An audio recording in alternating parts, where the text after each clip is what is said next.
বাস থেকে নামার সময় পেছন থেকে কেউ আমাকে এক জোরে ধাক্কা দিল, আর হঠাৎ আমার জুতা ছিঁড়ে গেল। আমার চোখে অসহায়ত্বের অশ্রু ফুটে উঠল। আজ আমি এক কোম্পানিতে বড় আশা নিয়ে ইন্টারভিউ দিতে এসেছিলাম।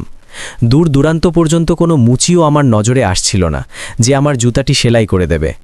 আমি নিরুপায় হয়ে নিচে মাটিতেই বসে নিজের ছিঁড়ে যাওয়া জুতাটিকে সুতো দিয়ে বেঁধে ঠিক করছিলাম। তখনই হঠাৎ কেউ দ্রুত আমার কাছে টাকা ছুঁড়ে দিয়ে চলে গেল। তখন লজ্জায় আমার মুখ লাল হয়ে গিয়েছিল।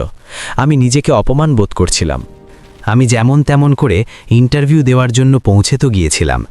যেমনই আমার ইন্টারভিউ দেওয়ার নম্বর এলো এবং আমি ভেতরে গেলাম, তখন সামনে বসা মানুষটিকে দেখে আমার প্রাণ গলায় আটকে গিয়েছিল। কারণ তার সাথে তো আমি আমার কামরায় আতঙ্কিত হয়ে বসেছিলাম। আমার একদমই এই বিষয়ে ধারণা ছিল না যে এই বিপদ আমার ঘাড়ি এসে পড়বে। আমার চোখ থেকে অনবরত জল পড়ছিল। আমার মন বুড়িভাবে ভাল পেয়েছিল। কিছু মুহূর্ত পর যখন কামরার দরজা খুলেছিল এবং আমার ভাবনার ঠিক মোতাবেক সেই মানুষটিই ভেতরে প্রবেশ করেছিল যার নামে আমার আত্মা কেঁপে উঠত, তাকে নিজের সামনে দাঁড়িয়ে থাকতে দেখে আমি তো যেন নিজের জায়গায় পাথরের হয়ে গিয়েছিলাম। সে আমাকে দেখে সিরিয়াস হয়ে বলেছিল যে কাল সকাল 9টায় অফিসে তোমার সাথে সাক্ষাৎ হবে, ঠিক আছে? আর তোমার কাছ থেকে আশা করি যে তোমার পক্ষ থেকে আমি কোনো অভিযোগ পাব না। ওনার কথা শুনে আমি মাথা নিচু করে বললাম, দেখুন স্যার, এটা খুব ভুল হচ্ছে। আমি এই কোম্পানির জন্য এবং এই পজিশনের জন্য তৈরি নই। আমি নিজের কথা শেষ করার আগেই সে তার কড়া গলায় বলল, যা তোমাকে বলা হয়েছে সেদিকে মনোযোগ দাও। অহেতুক কথা বলে আমার আর নিজের সময় নষ্ট করার প্রয়োজন নেই। যে তামাশা আজ তুমি আমার অফিসে করেছো না, তারই ক্ষতিপূরণ এখন তোমাকে সারা জীবন ধরে করতে হবে। বুঝতে পেরেছ? আর যদি আমার বিরুদ্ধে যাওয়ার চেষ্টাও করেছো বা কোনো উল্টোপাল্টা পদক্ষেপ নিয়েছো, তবে এই কথা মনে রেখো যে আমি একজন বিজনেসম্যান। পুলিশ, উকিল সব কিছু আমার হাতে। তোমার সাথে যা হবে তুমি তা কল্পনাও করতে পারবে না। বুঝতে পারছো তুমি? আমি কিছু না বলে মাথা নিচু করে নিলাম। সে কামরার দরজা পুনরায় বন্ধ করে চলে গিয়েছিল। যেখানে আমি, সেখানেই কাঁদতে কাঁদতে মাটিতে বসে পড়েছিলাম। জীবন এত কঠিন হয়ে যাবে তা আমি কখনো ভাবিনি। আমার চোখ থেকে অনবরত জল পড়ছিল, আর আমার মন রক্তের অশ্রু কাঁদছিল। আজ যা কিছু আমার সাথে হয়েছিল তা ভেবেই আমার আত্মা কেঁপে উঠছিল। সকালের সময় ছিল। আমার চোখে একদম কোনো সিনেমার মতো একটি দৃশ্য ভেসে আসছিল।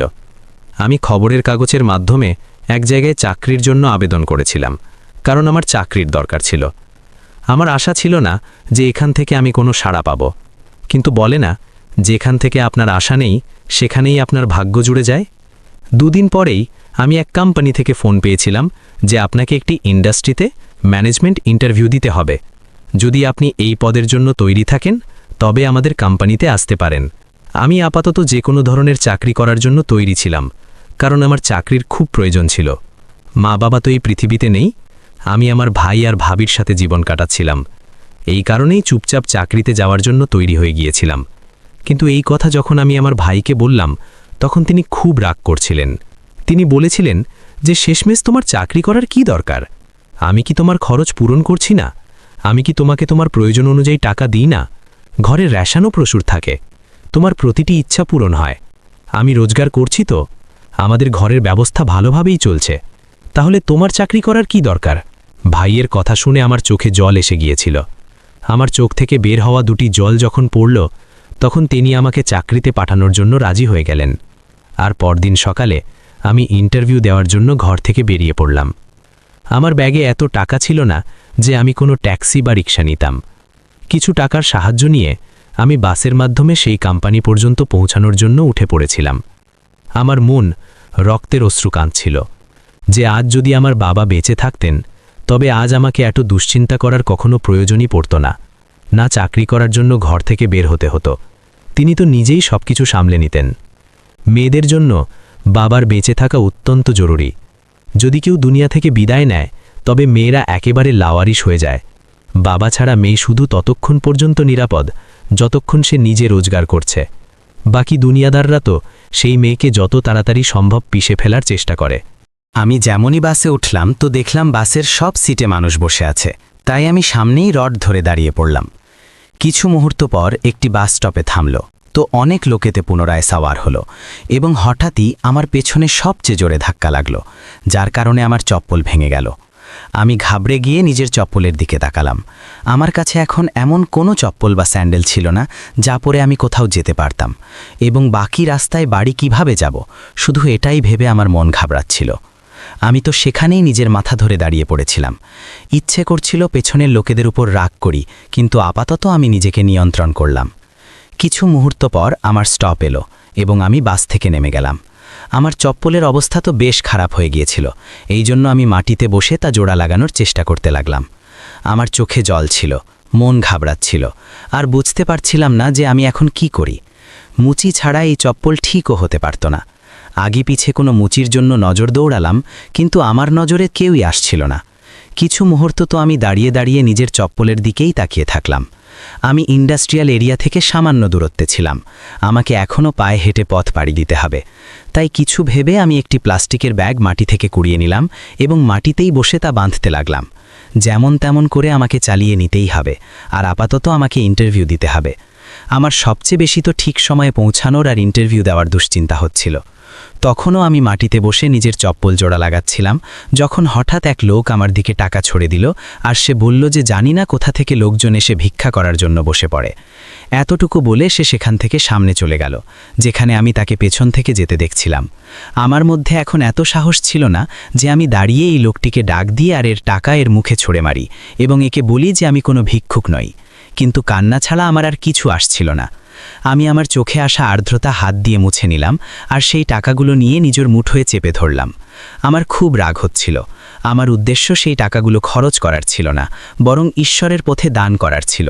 যদিও আমার খারাপ সময় চলছিল, কিন্তু আমি কারো ভিক্ষা নিয়ে নিজের দিন কাটাতে পারি না। চপ্পল ব্যাগের ফিতে দিয়ে বেঁধে নেওয়ার পর আমি পা টেনে টেনে হাঁটতে লাগলাম। যদি জোরে হাঁটতাম তবে জোড়া লাগানো চপ্পল পুনরায় ভেঙে যেত, কারণ তা মজবুতভাবে জোড়া ছিল না, শুধু প্লাস্টিক দিয়ে বাঁধা ছিল। সামনে গিয়ে আমি ভিক্ষা করার জন্য ঘুরে বেড়ানো এক ভিখারিকে সেই টাকা দিয়ে দিয়েছিলাম। সেই সময় আমি এত বড় কষ্টের মধ্য দিয়ে যাচ্ছিলাম যে কাউকে নিজের কষ্টের কথা বলতেও পারছিলাম না। যেমন তেমন করে হেঁটে আমি কিছুক্ষণ পর ইন্ডাস্ট্রি পর্যন্ত চলে এলাম। বিশাল বড় বিল্ডিং দেখে নিজেকে খুব ছোট মনে হতে লাগলো। পুরনো কাপড় আর ভেঙে যাওয়া চপ্পল, যার উপর প্লাস্টিকের ব্যাগ বাঁধা। একদিক দিয়ে তো আমার ওড়নার কোনাও ছেঁড়া ছিল। আমি দীর্ঘশ্বাস নিলাম আর ওপরওয়ালার নাম নিয়ে ভেতরে প্রবেশ করলাম। আমার অবস্থা এতটাও খারাপ ছিল না যে কেউ আমাকে দেখে ভিক্ষুক মনে করবে। রিসেপশনেই আমাকে থামিয়ে দেওয়া হলো। সম্ভবত সে আমার হুলিয়া দেখে আমাকে কিছু বলতো, তার আগেই আমি তাকে নিজের পরিচয় দিয়ে দিলাম। সে তৎক্ষণাৎ কম্পিউটারে আমার নাম ইত্যাদি চেক করলো, আর তারপর আমাকে 3rd ফ্লোরে যেতে বলা হলো, যেখানে আমি সাহস করে সিঁড়ির দিকে এগোতে লাগলাম। আমার বুক দুরুদুরু করছিল। এখনও আমি সিঁড়ি দিয়ে উঠছিলাম যখন হঠাৎ এক মহিলা আমাকে পেছন থেকে ডাকলো, ও ম্যাডাম, এখানে লিফট আছে, তুমি সিঁড়ি দিয়ে কেন যাচ্ছ? সামনে গিয়ে তুমি অন্ধকার পাবে, লাইটও নেই। আমি তার কথা শুনে ঘাবড়ে গিয়ে ফিরে তাকালাম। সামনে দাঁড়িয়ে থাকা মহিলাকে দেখে আমার মনে অদ্ভুত লাগলো। সে অনেক দামি পোশাক পরেছিল, কিন্তু তাকে বেশ বিচক্ষণ মহিলা মনে হচ্ছিল। আমি মাথা নিচু করে বললাম, ম্যাডাম, আমার লিফটে দম বন্ধ লাগে, আমি সিঁড়ি দিয়েই চলে যাব। আমার কাছে মোবাইল আছে, সেটার লাইট জ্বালিয়ে নেব। যেখানে সেই মহিলা বলতে লাগলেন যে আমি লিফটে যাচ্ছি, আপনি আমার সাথে আসুন, আপনার ঘাবড়ানি লাগবে না, বরং আপনার বেশ ভালো লাগবে। কিন্তু আমি কিছু না বলে এবং তার কথা না শুনে সিঁড়ির দিকে এগিয়ে গেলাম। মনে হচ্ছিল যেন এখানে উপস্থিত প্রতিটি মানুষ আমাকেই দেখছে। সম্ভবত এটা আমার মনের ভুল ছিল, অথবা অন্য কিছু, কিন্তু আপাতত আমি সিঁড়ি দিয়ে